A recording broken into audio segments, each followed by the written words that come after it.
आदाब, नमस्कार। मैं फरहाद भारती, राज्य सलाहकार सदस्य और राज्य महासचिव अखिल भारतीय परिवार पार्टी पश्चिम बंगाल। आज सबसे पहले तो मैं विश्वकर्मा पूजा और महालया के अवसर पे आप सभी को शुभकामनाएं देना चाहता हूँ। और आज चूँकि हमारे आदरणीय प्रधानमंत्री श्री नरेंद्र मोदी जी का जन्मदिन है, तो उन्हें भी ढेर सारी शुभकामनाएं। आज एक विशेष कारण से आपके समक्ष आया हूँ और इस बात को रखने से पहले बहुत दुखद बात है। चूँकि आज 17 सितंबर हमारे देश के सभी युवाओं ने ये निर्णय लिया है कि आज 17 सितंबर आदरणीय श्री प्रधानमंत्री जी का जन्म दिवस, आज से इसे राष्ट्रीय बेरोज़गार दिवस के रूप में मनाने का हमारे देश के युवाओं ने जो निर्णय लिया है, मैं अखिल भारतीय परिवार पार्टी के बिहाफ में देश के सभी युवाओं को ये बताना चाहता हूँ कि हम सब अखिल भारतीय परिवार पार्टी की पूरी टीम 22 राज्यों की टीम इस देश के युवाओं के साथ है।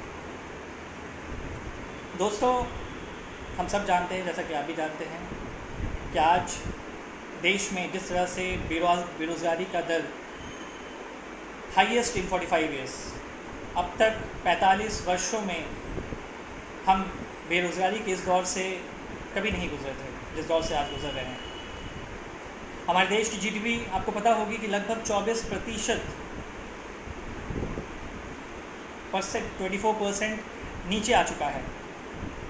फिर भी ये सरकार, आज हमारी केंद्र सरकार फिर भी ये चाहती है कि देश के युवा, देश की जनता, देश के लोग चुप रहें, कुछ भी ना बोलें, ना उनसे सवाल किया जाए, ना उनसे प्रश्न किया जाए। लेकिन कब तक? हमारा प्रश्न यही है कि कब तक हम चुप रहें। ये चाहते हैं कि हम तब तक चुप रहें जब देश को नीलाम कर दिया जाए, देश को गिरवी रख दिया जाए, मगर नहीं, अब हम चुप नहीं रहेंगे।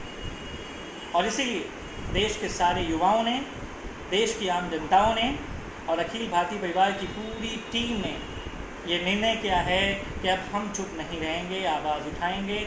और बेरोज़गारी का जो हाल आज हम देख पा रहे हैं, हमारे जितने भी वर्कर्स हैं, प्रवासी मजदूर, वो का क्या हाल हुआ लॉकडाउन में, हम सब ने देखा है, सारे देशवासियों ने देखा है। अब चुप बैठने का वक्त नहीं है, हमें बोलना पड़ेगा और हमें ये समझना पड़ेगा। मैं आज आप सब से ये डिस्कस करना चाहता हूँ, आप सबके सामने ये बात रखना चाहता हूँ कि रिपब्लिक इंडिया, हम एक गणतंत्र भारत हैं और गणतंत्र भारत में by the people, for the people, of the people की सरकार होती है। मतलब लोगों के माध्यम से चुनी गई सरकार, लोगों के लिए सरकार और लोगों की सरकार। और गणतंत्र का यही तो खूबसूरती है कि इसमें सवाल करने का, प्रश्न करने का गुंजाइश है। तो आप क्या चाहते हैं?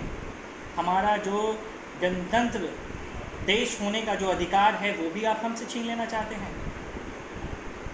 हमने ये प्रण किया है कि देश के सारे लोगों तक, हमारे देश के 138 करोड़ भारतीयों तक हम फैक्ट को, सही बातों को पहुंचाने का काम करेंगे। अखिल भारतीय परिवार पार्टी, हम ये वादा करते हैं कि जो गणतंत्र का असल जो मूल होता है, जो मूल अधिकार होता है, उसको लोगों तक पहुंचाने का काम करेंगे। लोगों को ये बताने का काम करेंगे कि गणतंत्र में जनता ही राजा होती है और जनता ही प्रजा होती है।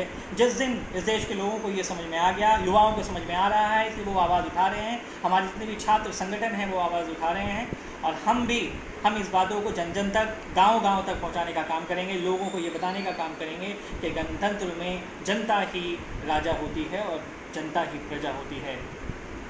ये हमारी सरकार है। हम अपनी सरकार से सवाल नहीं पूछेंगे तो किससे पूछेंगे? क्या आप हमारे सारे राइट्स को, सारे अधिकार को छीन लेना चाहते हैं? ये कैसी सरकार है? शर्म आनी चाहिए। सरकार में बैठे उन लोगों को। और अगर आपसे नहीं संभलता है, देश आपसे नहीं संभल रहा है, तो आप छोड़िए, हटिए। इस देश में बहुत से ऐसे सक्षम लोग बैठे हैं, ऐसे बहुत से सक्षम लोग मौजूद हैं कि अगर उनके हाथ में बागडोर दिया जाएगा वो देश को बहुत बेहतर तरीके से चला सकते हैं। और हमारे पास सारे रिसोर्सेज अवेलेबल हैं इस देश को चलाने के लिए।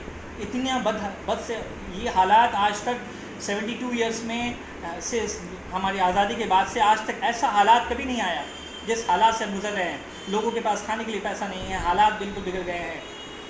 बेरोज़गारी दर 45 साल में आज सबसे ज़्यादा है। मगर ये सरकार कैसी बेशर्म सरकार है, ये सवाल पूछने का अधिकार भी छीन लेना चाहती है। तो कब तक हम चुप रहेंगे? आज मैं आप सबके सामने आने का यही मेरा मकसद है कि सबसे पहले तो ये अश्योर करें, ये एहसास कराएं उन युवाओं को कि हम सब आपके साथ हैं, हम सब आपके इस दुख के घड़ी में आपके साथ हैं। और हम सब आपकी आवाज़, अखिल भारतीय परिवार पार्टी की पूरी टीम 22 राज्यों से टीम आपके साथ खड़ी है और हम सब आपकी आवाज़ के साथ खड़े हैं, आपकी इस मुहिम में खड़े हैं। और इस सरकार से सवाल करने में हम आपके साथ खड़े होंगे, हम आपकी ताकत बनेंगे। मैं चाहता हूं कि इस देश की जनता अब जागरूक हो और ये समझने की ज़रूरत है, हम सबको ये समझने की ज़रूरत है कि अब चुप रहने का वक्त नहीं है। अगर हम इसी तरह चुप बैठे रहे और ऐसे ही हालात बद से बदतर होता रहा तो फिर वो वक्त दूर नहीं कि ये देश को गिरवी रख दिया जाएगा। सारे निजीकरण का आप देख रहे हैं कि सारी सरकारी संपत्तियों को किस तरह से नीलाम किया जा रहा है, प्राइवेटाइजेशन किया जा रहा है। देश का सबसे बड़ा जो कीमती संपद होता है युवा, आज युवा दिशाहीन पूरे देश में दर दर भटक रहा है। युवाओं को ये समझ नहीं आ रहा है कि वो क्या करें। इंजीनियरिंग, डॉक्टर, बढ़िया ग्रेजुएट, पोस्ट ग्रेजुएट्स बच्चे हमारे जो हैं वो दर दर भटक रहे हैं। सिंघाड़ा और पकौड़ा तलने के लिए उन्हें मजबूर किया जा रहा है। क्या इसी अच्छे दिन की बात कहकर आप सरकार में आए थे? 2014 से पहले जब आप गुजरात के चीफ मिनिस्टर हुआ करते थे तब की बातें आप देखें, तब आपने क्या क्या क्या क्या बोले थे, क्या वादे थे आपके, किस तरह के आपके वक्तव्य आते थे। और आज आप ही वही इंसान हैं। कुछ तो शर्म करें और दया करें, इस देश की जनता पर दया करें, इस देश पर दया करें। अगर आपसे नहीं समझ रहा है तो बागडोर ऐसे लोगों के हाथ में, जो इस देश में सक्षम लोग हैं, उनके हाथ में सौंपें, रिज़ाइन करें और हटें। इस सत्ता का मोह माया छोड़ें और इस देश की जनता पे, इस देश के युवाओं पे मेहरबानी करें।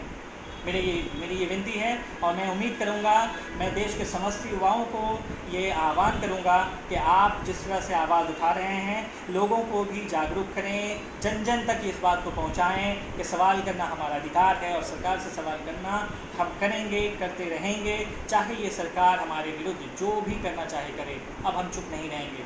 मैं फरहाद मलिक भारतीय, अखिल भारतीय परिवार पार्टी का राज्य सलाहकार सदस्य होने के नाते और महासचिव होने के नाते पश्चिम बंगाल का, मैं पश्चिम बंगाल के समस्त युवाओं से और देश के सारे युवाओं से ये आह्वान करता हूँ कि हम सबको अब जन जन तक इस बात को पहुँचाना है, लोगों को जागरूक करना है और सही चीज़ें, एग्जैक्ट जो फिगर्स है, जो फैक्ट्स है, वो अब लोगों के सामने लाना है, लोगों को बताना है। क्योंकि हमारे देश में इनकी पॉलिसी ऐसी रही है, आज तक जितनी भी सरकारें हैं इनकी पॉलिसी यही रही कि लोगों को कैसे जाहिल रखा जाए, अशिक्षित रखा जाए, इनको गरीब रखा जाए। आज वही हाल है। आज देश में देखिए किस तरह से हालात कैसे हैं कि झूठ पे झूठ बोला जा रहा है, गलत चीज़ों को दिखाया जा रहा है। आप मीडिया का देख लें, मीडिया का क्या हाल है, जिसे चौथा स्तंभ, लोकतंत्र का चौथा स्तंभ बोला जाता है, उसका हाल ये है कि आप टीवी खोलेंगे तो शर्म आएगा टीवी देखने में। अब देश को बदलना होगा, हमें बदलना होगा, हमारी सोच को बदलना होगा और हर उस नागरिक को आगे आना पड़ेगा जो सक्षम है, जो इस लायक है, जो समझते हैं चीज़ों को, लोगों तक पहुंचाना पड़ेगा। मैं यही निवेदन करता हूं आप सब से और आप ज़्यादा वक्त नहीं लेते हुए मैं यहीं पर अपनी वाणी को विराम देता हूं और उम्मीद करता हूं कि हम सब मिलकर देश को आगे ले जाने के लिए सरकार से इसी तरह सवाल करते रहेंगे और हर अनुचित जो भी गलत पॉलिसीज़ ये सरकार लाएगी उसके खिलाफ हम आवाज़ उठाएंगे। जय हिंद, जय भारत, धन्यवाद।